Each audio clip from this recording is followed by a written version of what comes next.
Hey guys, I am Nathan and you are watching Kneel Before Sod. And today we are going to be reviewing the movie Horns, which came out about 2 years ago. And it's a sort of supernatural crime mystery drama about this guy who wakes up to find that his girlfriend has been killed and he's not sure how, so he has to go and figure this out. And in doing so, he grows a pair of horns out of the top of his head that give him this power that makes people confess their darkest secrets and sins. And so he uses this to his advantage to figure out what happened to his girlfriend. Now, when I found out about this movie, I thought it was going to be some stupid horror, generic kind of genre where you have a bunch of Slipknot and Commie Christ music in the background. I was surprised to find the direction that this whole movie took. So it stars Daniel Radcliffe and Juno Temple and a bunch of other people I've never heard of, so I'm not going to worry about them. But Daniel Radcliffe plays the main character in this film, and I have to give it to him. He knows how to bring the devil out of him. Pun not intended, but go ahead, laugh, I don't care. But what's really interesting about his character is how he deteriorates over time and just gets consumed by this sort of natural entity or power that envelops him. And you see, he strives for revenge eventually throughout the film. And so you get this kind of feeling that you understand where he's coming from. And so I thought that was really cool. And Daniel Radcliffe did a great job in this film. So I expect no less from the kid that killed Voldemort. So yeah, Harry Potter. But, you know, whatever.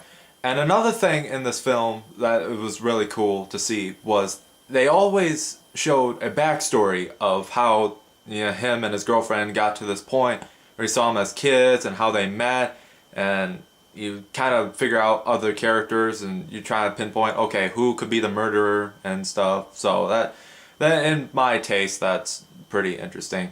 Now, unfortunately, this movie does suffer from one thing a lot of movies suffer from, is that the ending drags on.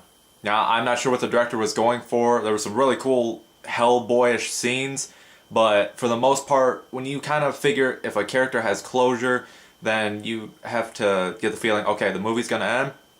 No, okay, it's gonna keep going. No, all right, so it continues.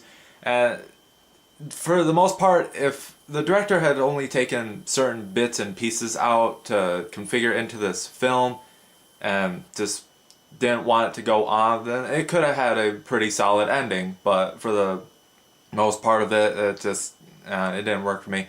And then another thing is that some of the characters and their whole ideas or part of the plot just didn't quite make sense with them. So I'm sitting there going, what? So I didn't really want to see that. But besides just having that go out, it's for most entertaining part of this movie was, like the final showdown you see at the end. It didn't really drag on, but I was impressed with it. So for what rating I would give this film, I'm not a ratings kind of person since everybody has their own opinion. So I'm gonna say this movie is worth seeing. So if you have the time, go check it out. I was entertained by it. You probably do the same. And that's it for this video, guys. So subscribe to the channel, leave a comment, like the video, do whatever, hug a tree, kick a hobo. Don't do that last thing. Yeah, I've done that before. No, I haven't. That's a lie. But just hit me up on what other things you want me to review or rant about, and I am all ears for anything. And I will see you guys later.